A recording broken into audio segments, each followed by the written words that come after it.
Эхлээд бичээнийг пулеметр буудах хэрэгтэй. Оросын холбооны улсын баатар дэд хурамда Анатолий Лебед 5 дайныг туулсан хүн. Тэр шонгуудыг харж байна уу? Тийшээ.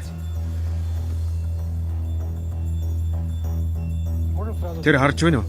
Оросын холбооны улсын зэвсэг хүчинд 22 жил 9 сар 3 өдөр зүтгэжээ. Тийшээ гараад. Энэ бүх хугацаанд Анатолий Лебед нэг л албан тушаал хашиж байлаа. Тагнуулын ажиллагаанд энэ бол хамгийн осовтой ажил. Толгойн сэргэлхийн ахлагч. За буудаж дууслаа. Болчихлоо. 2012 онд Анатолий Лебед Ослоор амь өргөцсөн юм. Буудад болчихоо. Бид билээ эхлэх үү? Юу хийх юм? Машин суултаа зүгээр л ярилцъя. Энэхүү кинонд Анатолий Лебедийн хамгийн сүүлд хийсэн ярилцлагыг ашигласан болов. Гэр зургууд авчирсан. Марчихжээ. Зам хазан байран авах хүсэл байсангүй. Та зураг их дарах юм аа. Өнгөрснийг дурсах дуртайгаас тэр үү? Дурсах. Үгүй дээ. Зүгээр л боломж гарвал онцгой сонин гойд сонирхолтой мөчүүдийг буулгах дуртай гэх үлээ. Гар завгүй болохоор өмнө нь эсвэл дараа нь зургуудын дардгийг. Энэ кинонд Анатолий Лебедийн хувийн архив дахь гэрэл зургуудыг ашиглалаа. Томилолтын үед үүсэн тэр нөхцөл байдлуудын зургийг дарждаг юм. Афганистанд авсан хэдэн зураг вэ? 700-аад юм биш үү?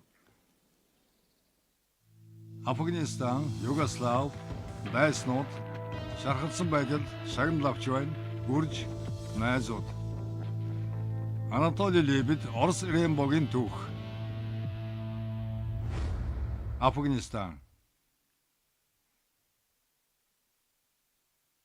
1987 онд та цэргийн албанд ороод удалгүй шууд Афганистан явсан.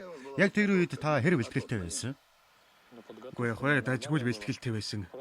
Хугацаанд цэргийн албаа хаачхаад нэстэг тэрэгний сургуульд орсон байсан юм. Төргөвчлсэн төгсөлт. Шинэхэн сургуулийн анхны төгсөлтөд 3 жил сурчгаад л бүгд Афганистан явсан. Тэгээд л болоо.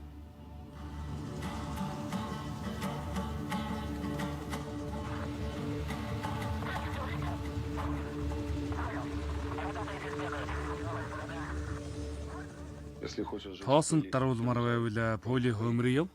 Хонгонд сум зоолгомоор байвал Жалалабад яв. Харин Газнид ирсэн бол өөрийгөө оршуул гэдэг үгтэй. Манайхан Афган руу цовж байсан 1987 он гэхэд тэр дайнд бүгд жаахан залхаж эхэлсэн юм л да. Утга учиргүй буудал заадал, дайтаадал юуны төлөө яах гэж ингэж байгааг нь ойлгомжгүй. Тэгээд чи гар цохрол гэж тоомгүй. Утга учиргүй өхөхийг хэн ч хүсэхгүй шүү дээ. Хүсч дурлаад байх юм болсон болохоор бүгд л харахыг хүсэж байлаа. Яг тэр үед байлдааны ангиас борт техникч чирэг биетэй залуу шилжиж ирсэн нь Толио Лебед байж. Тэгэхэд бид тагнуулын ерөнхий газрын тусгай хүчний гүний тагнуулын бүлгүүттэй ажиллаж байсан юм л да.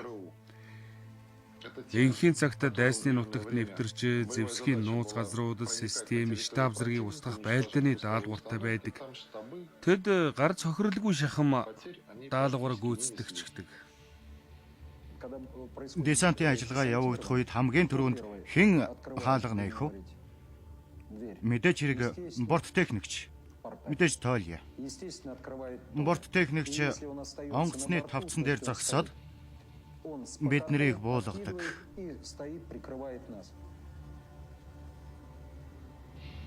Борт механикч хүн өсөрч босоод десантын бүлгийнхэнтэй зэрэгцсэн ямар нэг юм хийгээд байдгүй.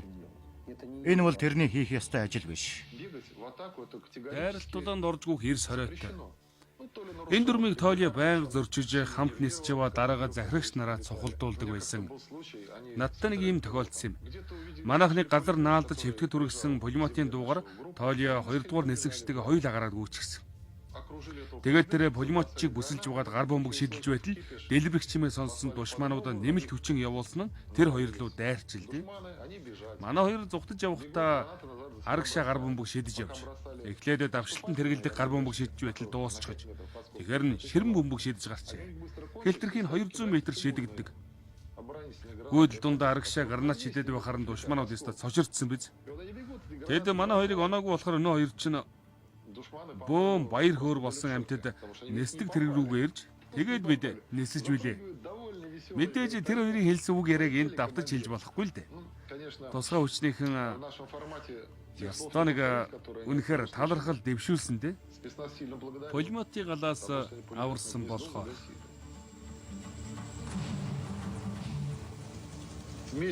баатарлаг чанарыг бахархаад ханахгүй.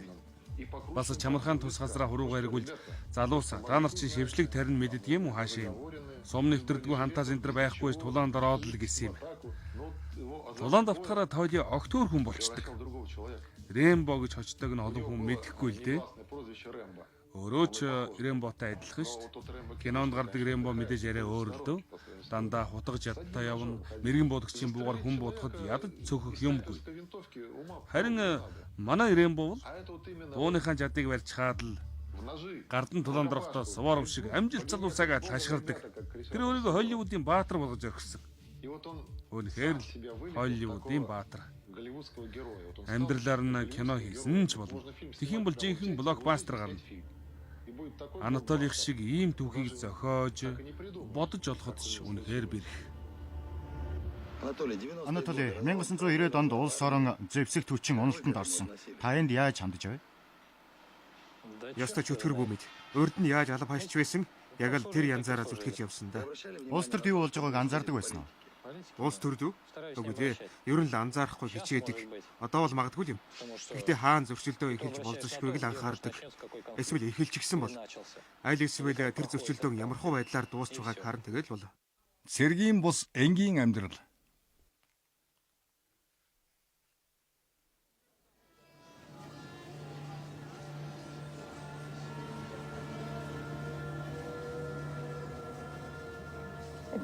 Энэ ёстой хүнд хэцүү үе байсан. Тэр үед Анатоли 2 удаа Афганистанд томилолтоор явж ирээд 2 одонгоор шагнуулсан юм. Тэгтэл сомготхолд орчлоо. Тэгэхэд ёстой эдийн засгийн хувьд маш хэцүү болж ирсэн. Учир нь ажилд орох бараг боломжгүй байсан. Ядаж ганц өрөөний хөлс төлөх хэрэгтэй байдаг. 2 дахь удаага Афганистан явахдаа нисдэг тэрэгний хороонд хамт байсан нэг нөхрөө олж холбоо барихад Афганистаны дайнд оролцсон дайчдын санд ажиллах санал тавьж байсан юм. Нэг өглөө ажилдаа ирлээ. Тэгсэн чинь Тоолиа сууж байна. Нүд нь гунигтай гэж чихтэйхэн. Яг л нохооных шиг. Ажилд ормоор байна. Надад хийж үзээгүй ажил гэж алга гэж байна. 8 ажилтайч хамтарч үзсэн гэнэ. Афганд байсан юм уу? Тэсэлж дэлбэлэгч яаж хийдэг юм энэ төр гэтэл асууж шалаад байхаар нь би тэр компаниас гарчихсан. Гадаадаас автомашин оруулж ирдэг боллоо. Нэг удаа Германаас машин аваад буцаж яваад хил давсан чинь машинд гэмтэл гарах шиг. Хамрын сөхөд засч байтал гэнт хэн нэг нь надад буу тулгаж түлхүүрээ өгөөд нүднээс далд ор гэж байна. Анатоли эргэж хараад гартаа байсан халваар нүдрүүн цохиод бууг нь булааж авахд бусд нь зүгтчихэж. Тэр үед чонын сүрэг шиг л тал тийшээ өсчиж дайрч байсан. Манай хөдөлгөөнч дөнгөж үүсэд байсан цаг. Тоолиа надад хийх ажил байна уу гэлээ. Би манай энтхийн зах жижигв төр хүмүүс худалдаа намаа хийдэг. Цөөхөн ажилчинтай. Жолооч заавас хамгаалагчийн оронтой байгаа. Бид нар захаас мөнгө авдаг. Хамгаалагч ивэл цалинжуулж дөнгөнөө гэсэн. Тэр хамгаалагч би жолооч нь. Нэг үгээр бид нэг баг байлаа. Эхэндээ бүх зүйл сайхан юм шиг байсан. Харин ажилд хансан шамлан орж хүмүүстэй харьцаж эхлээд урам нь хугарч эхэлсэн байх гэж санагддаг. Нэг удаа бид хоёр Афганэт зах дээр явж байлаа. Нэг харсан чинь цагдаа Тоолиагийн шилэн хүзүүнээс базаж "Алив чи бичиг баримтаа шалгуул" гэж байна. Тоолиа маа энэ байна гэхэд өнөөх нь "За чи мэдэж ав. Энэ миний мэдлийн газар дахиад нүдэнд минь битгий үзэг дээрэ" гэж байна. Тоолиа өршөөгөр юу болов? Би ямар гэм хийсэн бэлээ гэхэд өнөөх нь юу гэснийг ойлгов. Тоолиа маш их хэлгэнсэн. Тэрнтэй ингэж харьцаж байгаагүй юм чинь. Улаан таван хошуу одонгоор 3 шагнуулсан хүнтэй яахаараа ингэдэг вүлээ? Төрх байдал нь таалагдаагүй бол та. Миний бодлоор Анатоли ирж байсан зүйлээ олоогүй, урам нь хугарсан. Тэгээд ажлаа өөрчлөөд үсгэр шийдсэн баг. Тэгээд шалтгаан гарч ирсэн. Энэ дайн чин тэрэнд маш ойр зүйл. Тухайн үед Югослав ах トゥ орнуудын нэг байсан шүү дээ. Анатоли Югославуудын төлөө явж байгааг шударгаар хэлж байсан. Югослав 1998 онд Югославд дайн гарахад та сайн дураараа явсан. Яагаад тэр вэ? Ой чинь штэ. Жишээ нь манай энд удамжинд явж байтал хэн нэг зодож байлаа гэж бодъё. Тэгвэл чи хэнийг зодож байгаа юм бол гэж бодохгүй. Тийм үү? Үгүй.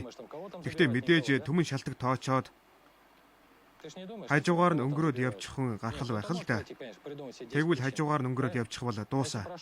Харин би өнгөрөөд явчих чадахгүй.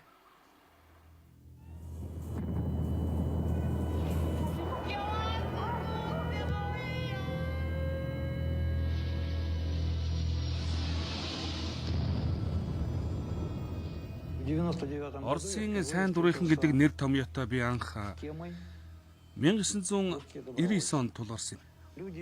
Хараа энда нэгдсэн тэр хүмүүс өөр хоорондоо огт адилгүй. Нэгдсэн шалтгаан нь шин чанар нь ч үнэхээр төмөн өөр янз. Энэрэнгүй сайн сайхан нийгэм байгуулахыг мөрөөдөх илт идеалистууд байхад Афганистанд явж дайныг нүдээр үзэж туулсан хүмүүс ч байсан. Тэдэн дунд урдын гэмт хэрэгтэн тааралдан 9 шидийн хүмүүс. Сербийн нутагт дайн болж байхад юу болж байсан бэ гэвэл энэ бол тусдаа сэдв. Бричка гэж хот бий. Тэнд мах комбинат байсан юм. Одоо ч байдаг л баг. Хорватын үндэсрэхийг үзэлтнүүд үйлдвэрийн махны машинуудыг амьд хүмүүс рүү шидэж байлаа. Энэ санаанд нь буух уу?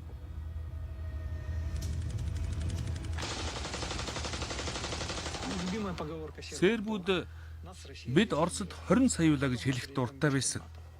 Дараа нь НАТО бөмбөг чиглэсэн Америкчууд болон НАТОд бол Балканд бах хөндүүрцэх хэрэгтэй байсан юм. Түүгээр дамжуулан Европыг бүхэлд нь хяналтанд авах байлаа л да.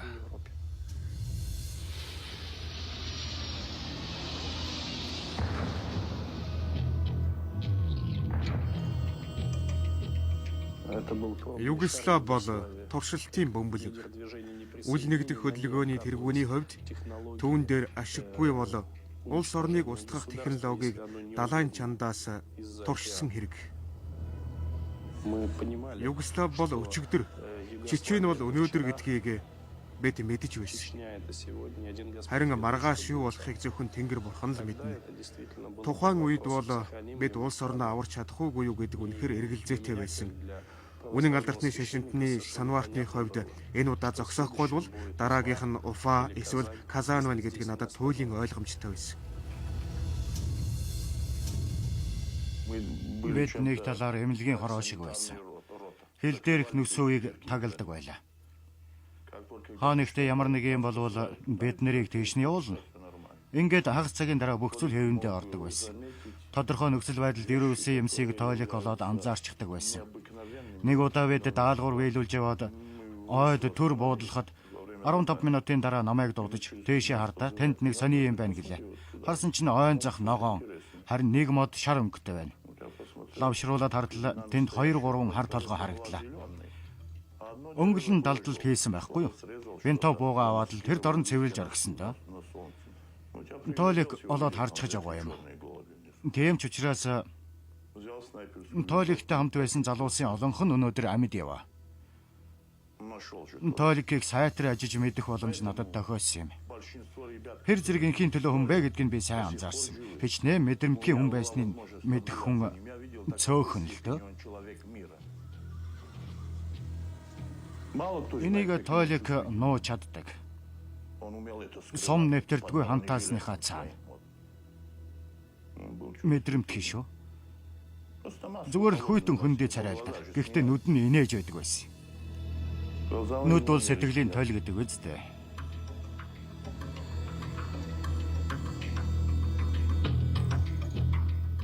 Дараа нь яасан? Югославийн дараа? Заавал дараа нь ялаа да. Дагестан тэгээд 1999 онд Чечений дан эхэлсэн дээ. Эргээд зэвсэгт хүчинд оржээ. Яагаад? Тэр үед Чеченд өөмийн дэгдэгчд бүр айж имэхэ болж метро, галт тэрэг, кинотеатруудыг тэсэлж дэлбэлээд тэгээд зэвсэгт хүчин байлдааны бэлэн байдалд шилжсэн юм. Та ямар албанд учраад очсон? Тагнуулын бүлгийн дарга уу? За дарга гэж болох юм. Толгой сэргийлэхийн ахлагч, бүлгийн орлогч дарга. Толгойн сэргийлэхийн ахлагч.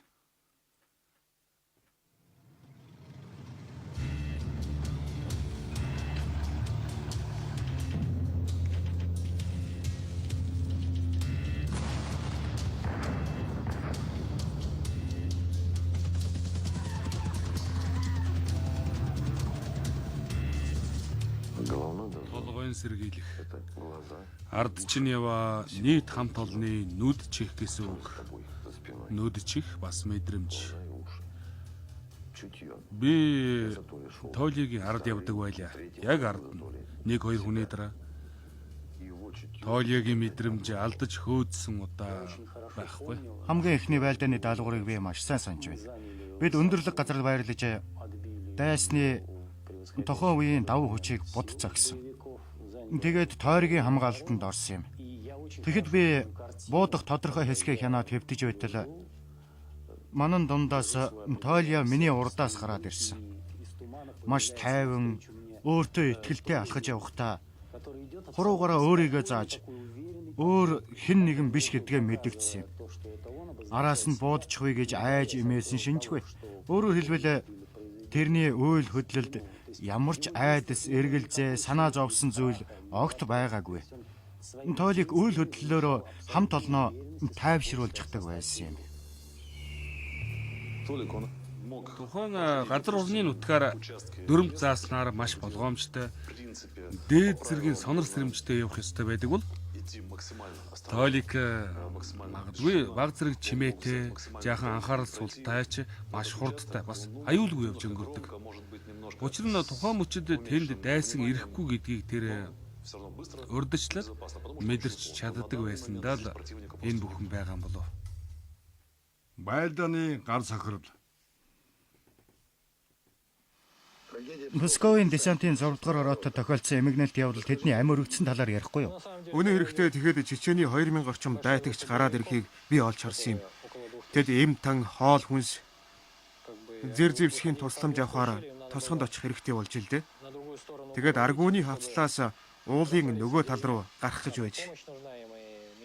Тэгтэл уулын доод хэсгээр явж болох үйц газар нь нэг рот байж таарсан. Тэгэд яах вэ? Хэлцээр хийх гэж оролдоод бүтсэнгүй. Тэгээд л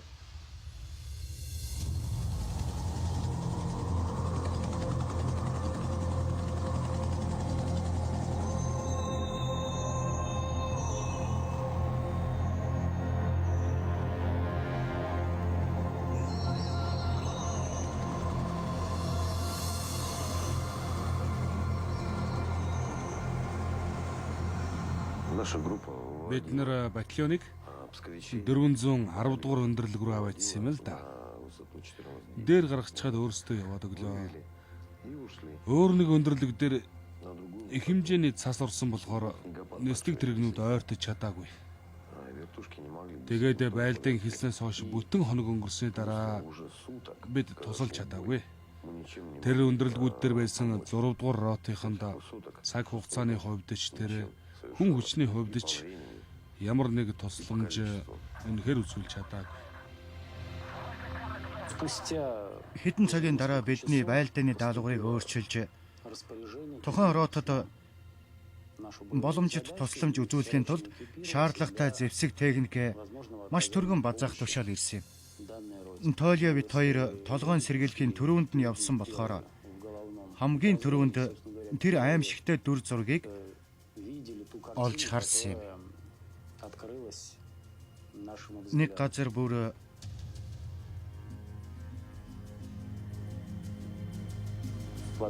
аваа босгочихсон байсан. 15 цогцос.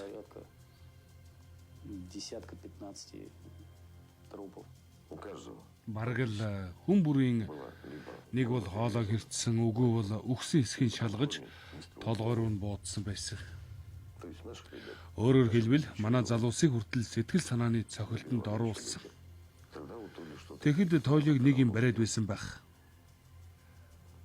Батальон захирагчийн биеийг тас зуурчаад би захирагчийг энд орхихгүй гэдэл цогцсын чангаагаад байсан. Тоолио хэрэггүй орхи бид эргэж ирнэ гэж байж арай хийж л болиулсан да.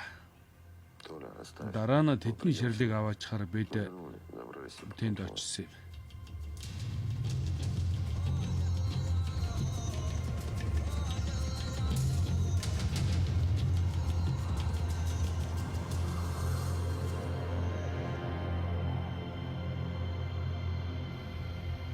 Дайсон.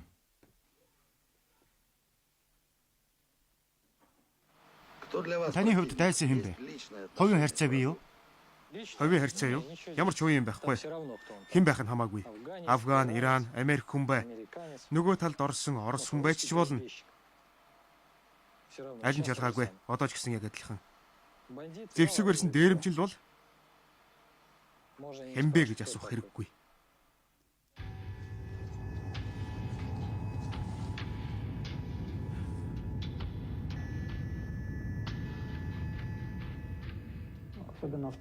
Чеченийн ялангуяа 2 дугаар кампанит ажил хөлсний халуурчдын тоогоор онц давмгалж байсан. Бүр дэлхийн өнцөг булан бүрээс ирсэн байсан шүү дээ. 9 шидийн хүмүүс байна гэж Анатолий Тимэж нэг хэлээгүй. Нууц дохио өгдөг цэрэгч Афганистанаас Балкан, тэндээс Чеченд ирсэн хүн зөндөө.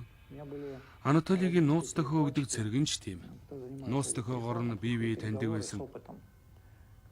Радио дэлгөөнийг замаас нь барьж яриа чагнадаг зэргийн радиостууд дуулаагаар нь хүмүүсийг таньдаг. Жишээ нь 2 жилийн өмнө тэрнтэй таарч байсан Балканд эсвэл өөр хаан ч юм гэх мэт.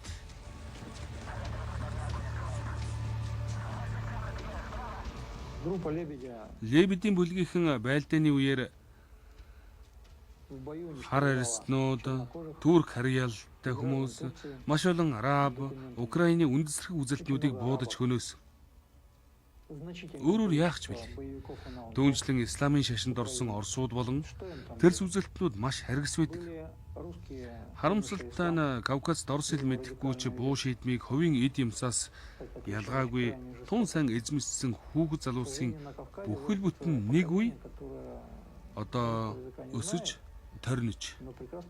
Энэ бол үнэхээр их харамсалтай хэрэг юм л да. Тэдэнтэй ярилцахад яагаад ийм зам сонгосон бол гэж гайхна. Тэд тийм ч дүүрс уус биш. Тоолик өөрөө ч нэг удаа энэ тухай хэлж байсан удаатай. Магадгүй гайхалтай сайн багш болох хүн ч байна гэж. Онцлогдсон дээрэмчинд нэгэнтээ агуу нэгүсэл өршөөл үзүүлсийг санаж байна. Тоолик эсвэл тэх юм уу? Энэ тэргээр асуухад тэр үгүй энэ чинь Дайсон. Бидэнд онцлогдсон хүн. Хэрвээ чи онцлогдсон бол яах вэ? Хамтрагчид нь тэгж л ханд гэдэг байсан.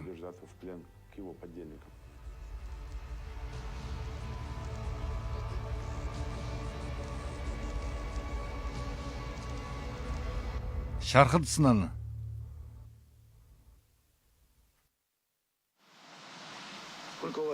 Та хэд удаа шархсан? Чеченд бол 2 удаа.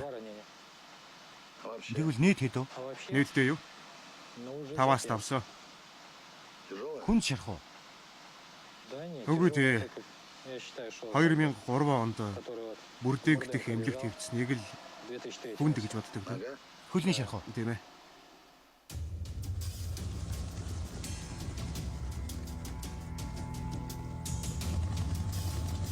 Тесрэлт дэлбэрэлтээс улбаатай тийм шархталтанд хийсэн хагалгааны үеэр хөл гарын тайрсан тохиолдол дийлэнх хувийг эзэлдэг. Анатолийн тавхан хэсэг гэмтэж ирснийг санаж байна. Манайд маш олон тооны шархтай ирснийг маш тод санаж байна. Бусад олон шархтнуудаас эрс ялгаатай. Нүдэнд дулаахан шархтай хэдий ч нүүр амна байлдааны бодог шунхтайгаа эрүүн ер нь нэг тийм аятайхан эр орж ирж үлээ. Энэ чинь тэрний тавхыг бүхэлдэн тайрсан тэр тохиолдол юм л да. Анатолиг авчирхад би өөрөө хараагүй. Тэгсэн юм чи надаас танаа десантийнхан бүгдээр ийм солиото юу гэж байна? Би солиото гэдэг чи юу гэсэн үг юм бэ гэтэл хагас жилийн өмнө тавхыг нь тайрсан. Тэгсэн чи одоо ирээд хөлөнд орсон сумны хэлдэрхүүнүүдэд түүл гэж байна шүү дээ гэдэг байна. Тэгэхээр нь би цэргүүд угаасаа л ийм улс гэсэн юм. Уул хүн юм байхгүй. Нэгдүгээрт хийсэн уран бүтээлийнхэн үр дүн тэр нь сонирн байна гин. Хоёрдугаарт тэр намайг таньсан. Тэгээд бид хоёр жаахан ярилцлаа. Хагалгааны талаар хэд хэдэн шаардлага тавьж байна. Арын хэсэгт жаахан дээгүр тарих хэрэгтэй тэгэхгүй бол гудламсгал саад болох гин. Бас энэ хиймэл тавхаагаар тесрэх бөмбөгдөр гიშгсэн гэлүүтэй. Одоо сайн санахгүй байна. Хиймэл тавхаан салаад унтчихаар скотчоор ороож тогтоогоод хэрэгэлсээр явсан юм байна лээ. Би бүр бүтэн жилийн дараа олж мэдсэн. Хиймэл хөлтэй гэдгийг.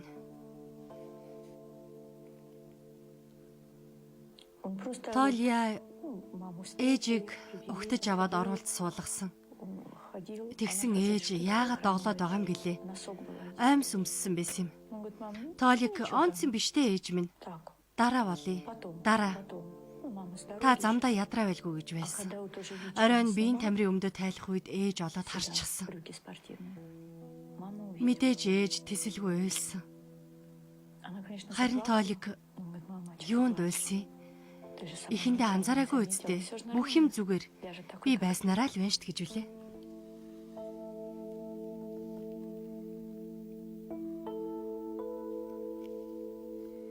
Шагнал.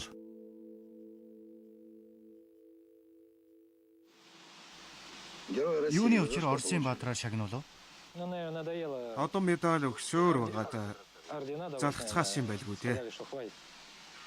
Дэндүү олныг өгч залхаад баатрын 5 хошуу өхөр шийдсэн болов. 2004 оны 1-р сард болсон байлдааны тухай тагнуулын мэдээ ирсэн юм. Мэдээнд янз бүрийн хариу үйлдэл үзүүлцгээсэн гайхсан хүн ч байгаа. Офицерын нас цолыг хараад би машид гайхлаа. Бид барагчцсан. Бас тэр ахлах дэслэг цолтой байсан юм. Тэрхүү мэдээнд дүрслэн бичсэн үйл явдлууд миний бодлоор итгэмээргүй. Үнэхээр л тийм ер бусын байсан да. Семи таасан орчимд байлдааны бааз сэлт байгаа талаар шуурхай мэдээ ирлээ. Цугларт зохион байгуулж өргөжүүлсэн зөвлөгөө хийх шаардлагатай болсон юм. Тийшээ зөвхөн бэлж биш. Бусад олон бүлэг очиод баазыг олоогүй.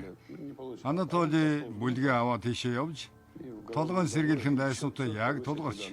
Ер нь санаандгүй тулсан юм байна лээ. Ингээд шууд явуу тундаа байлдсан гэдэг. Цорын ганц зөв шийдвэрийг Лебед гаргасан. Галт зэвсгэр буудан өнөөх тооцоолсон цэгийг устгаж дайснаа устгахаар галлаж гарчээ. 10-аас 15 метрийн зайд өнгөлн далдалсан 2 шоргодох байр байж таарад тэндээс нь эсрэг талын дайчид гараад ирсэн байна. Анатоли туслахтайгаа хоёулаа галлаж дайснаа шархтуулаад Гранатометр онгорхоо хаалга руу хэд хэдэн гар бөмбөг шидсэн байдаг. Өнөөдөр нь хамаг юм хаяад хурцгаас юм байна лээ. Дайснууд хэр хохирол амссныг санахгүй байна. Ямар ч байсан 80-аад хүн газар дээрээ өгсөн. Толгойн сэргийлэх нь бейтан шийдэн байлдааныг эхлүүлж бүр өөрөө дайтаж байсныг би лав мэдэхгүй. Тэр тагнуул хийж мэдээлэх л үүрэгтэй. Хэрв Лебед яг дөрмийн дагуу ажилласан бол тэд бүгд ам үргэх байсан. Анатоли өөрөө тахир дутуугийн 2 дугаар зэрэгтэй бас хиймэл хөлтөг бодолцох юм бол бүрчих гайхалтрүүл. Ингээд ахлах төслөгч Лебедийг Оросын холбооны улсын баатар хэмээх өндөр цол хэрэгмэн шагнуулахаар нэр дэвшүүлэх шийдвэр гарсан байдаг. Удирдлага.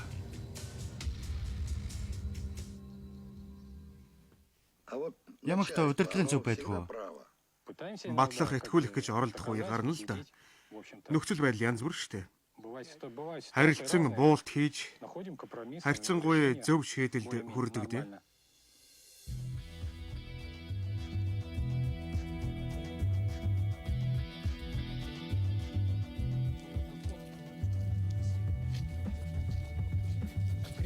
Буудлагын хүнд эсвэл хөнгөн зэвсгээр тоноглогдоогүй. Нэг удаа Дмитрий Анатольевич Медведев асар үнэтэй машин авчираад энэ ийм юмтай болж байгаа үстэй тоолыг гэхэд үгүй дээ нөхөр сайдаа. Энэ чинь ерөөсөө шал хэрэггүй новш гэдэг байгаа. Өөрөөр хэлбэл тэр санснаа шууд хэлждэг. Та хэн нэгнийг хошигнож ёжлох гэхтэл тоолыг шоолохгүй. Ямар нэгэн бариад авах юм бол танд бүх зүйл сайн сайхан байгаа тухай үлгэр ярьж өгнө. Тэр удирдагчийн хараатай, чихтэй. Энэ бол цэргийн хүний амьдрал. Тэгвэл энэ чинь мөнгөөр хэмжигддэггүй. Та бидний амьдралыг ойлгож байгаа байлгүй. Тэр үнэхээр сайн машин л гэж бодж байвал хүүхдүүдээ суулгаад байлдааны талбар руу яваад үз. Элдв үг хэллэгээс огт ичиж зовдөггүй. Хинтээ ч ярьж бай хамаагүй. Мотлоо хамгаалахын сайд ерөнхийлөгч байсан ч ялгаагүй. Санснаа л хэлж ярих. Ховорхон хүн. Шагнал гардуулж байхад тэргээсээ болоод надад ийм тийм одон гардуулж байна. Армийг сүйдэлсэн байж хамаагүй.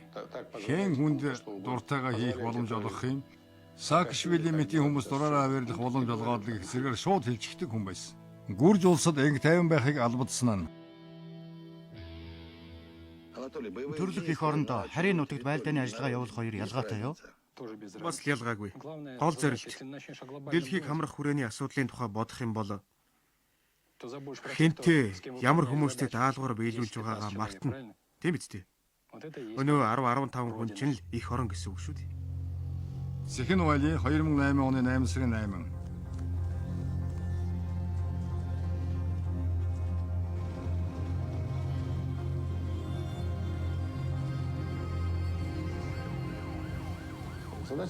Гүржийг анги тайван байдалд албадах ганц л зорилго байсан. Яаж албадах юм? Дахин ингүүлэхгүй тул удирдлагаас үүрэгдэх хэрэгтэй.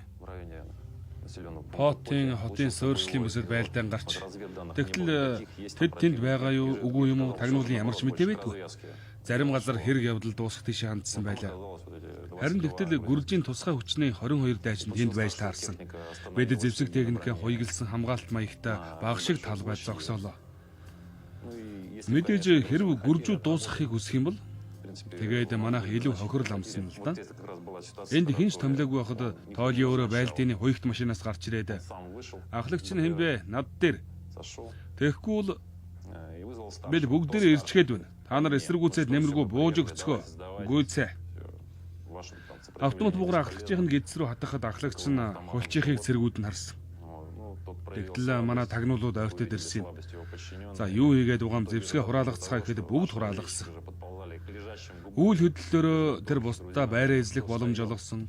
Амжилтын тал хувь нь тэрнтэй шууд холбоотой. Тоолик ганцаараа гарч ирсэн. Магадгүй хоёрт машин арагшаа ухраад явчих мэтгэлвэсэн. Тэгвэл тэднийг буулгаж авч чадалгүй. Бас манай талд ашиггүй харилцаа үүсэж мэдэх аюултай байлаа. Энэ бол цэвэр тэрний ач гавьяат үйлс.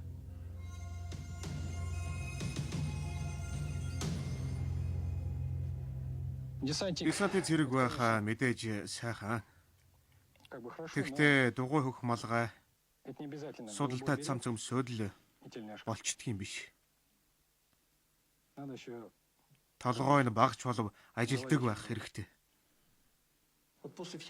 Тэндээс дарга удирдлагууд тэрний үйл ажиллагааг анзаарч Анатолий Лебед хоёр дахь удаага Георгийн загалмайгаар шагнагдсан юм. Дээд удирдлагууд Анатолийг дээд албан тушаал томилох шийдвэр эргэж байсан. Жанжин штабын дарга тэрнтэй уулзахдаа Өмнөд Осетийн нутагт байрлахад цэргийн баазын даргаар ажиллахыг санал болгосон байдаг. Баазын дарга гэдэг бол генералын албан тушаал юм л да. Анатолий 50 гэгчин тэрхүү албан тушаалаас татгалзаж энэ бол миний хийх ажил биш гэдгээ хэлсэн юм. Та насан туршдаа тэргүүн шугамд явж штабын ажилтан болох цаг нь ирсэн юм шүү. Штабын ажилтан уу? Би хэзээ ч штабд ажиллаж байсангүй. Ажиллах ч үгүй биз. Эхлээд хурандаа тэгээд генерал болохгүй юу? Ёстой байх уу да. Энэ бүхэн чи шал дэмий зүйл штэ. Байлдааны даалгавар биелүүлэхэд мөрдөсгөө чим хөнгөлөлт болдгүй юм. Найз нөхөд Бүр анхнаасаа нөхөрлж ирсэн найз нөхөд танд бий юу? Байлгүй хөө. Тамилтоор байнга явдаг найзууд бий. Байнга нэг бүрэлдэхүүнээр явдаг юм уу? Байнга биш ээ. Хүмүүс ирж буцаад л солигдож л байдаг. Зарим дэвшээд явчих нь. Нэг хэсэг шархтна. Нөгөө зарим нь энэс ч дор юм болно. Нэг иймэрхүү. Та өгөхөөс айдгүй. Бусд хүмүүс тохиолдох үйл гэж болгоомжилдог доо. Хамгийн гол нь л энэ.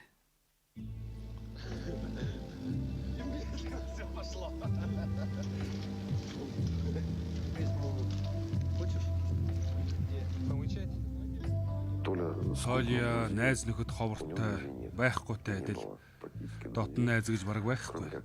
Таалагдахгүй бол Анатолий сайн уу гэдэл болоо. Өөр юм ярихгүй. Хүнийг бол хараад л мэддэг. Зүгээр ч нэг харахгүй бүр нэвт шовт хардаг. Яг Скайлер шиг. Энэ бол хүн, харин энэ бол яах вэ? Амьтан гих жишээний.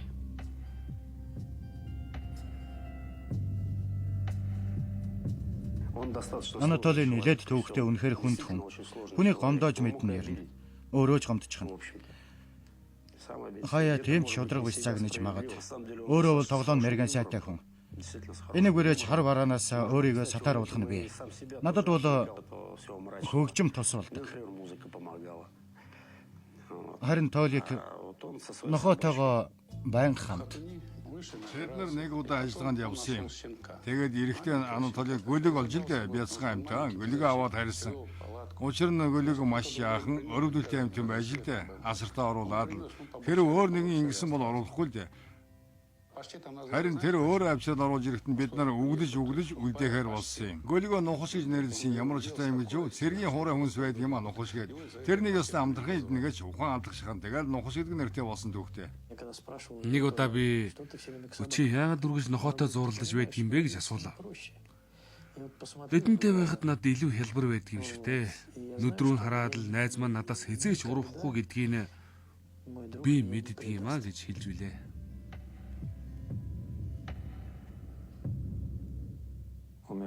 Толик нэг удаа яриан дундуура бүх найзууд маань аль хэдийн тэнд очисон гэж хэлж байсан юм.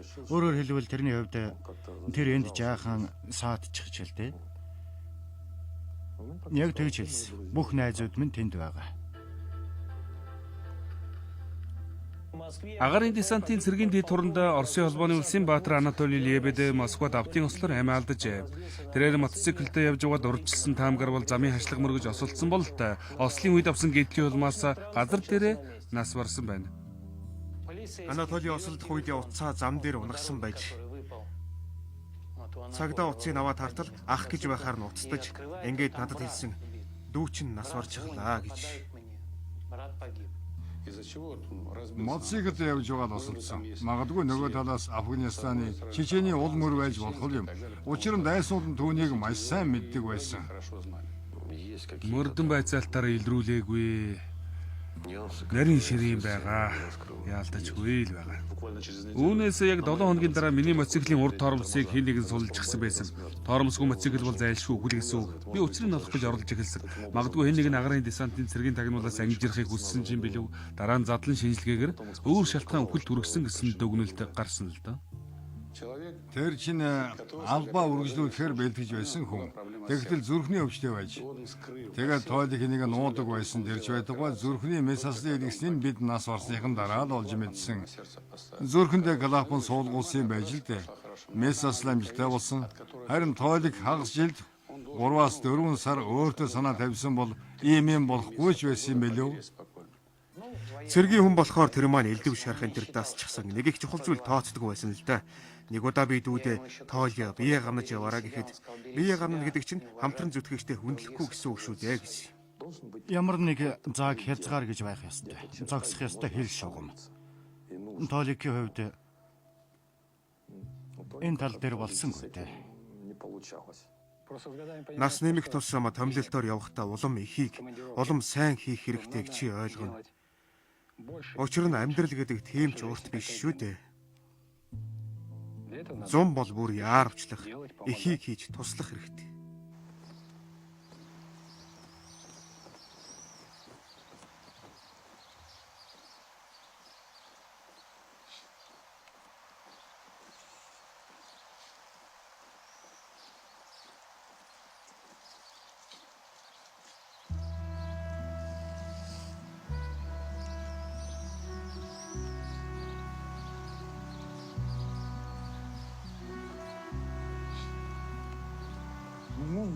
Бид нэг удаа зүгээр л ярилцаж байлаа. Мах шарт суугаад. Тэд нар шарсан маханд дуртай. Би чулуу тойруулж гал өрдөж яваад халуун чулуун дээр мах тавьж шардаг байхгүй юу?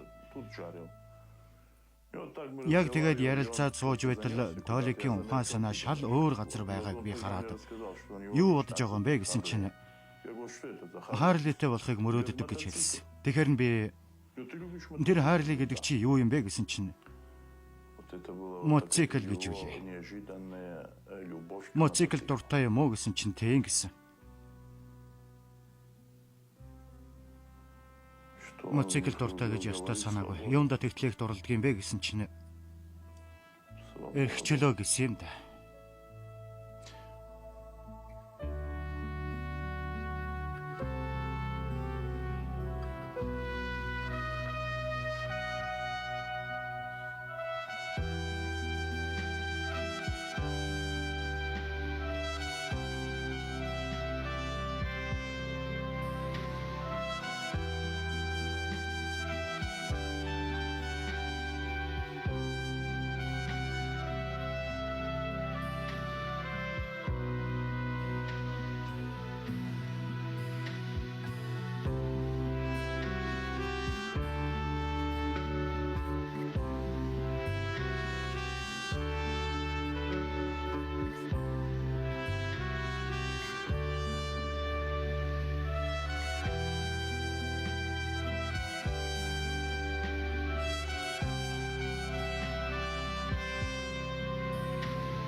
Оржуулсан амар жаргал, оржуулгын найруулагч Болдбаатар, дуу оруулсан Бэлгүүтэй, Эрдэнэбаяр, Батбол, Бишиг Дэлгэр, Дарамсүрэн, дууны найруулагч Сүрэн Хорлоо, Монголын үндэсний олон нийтийн телевиз уран бүтээлийн 5 дугаар нэгдэл 2014 он.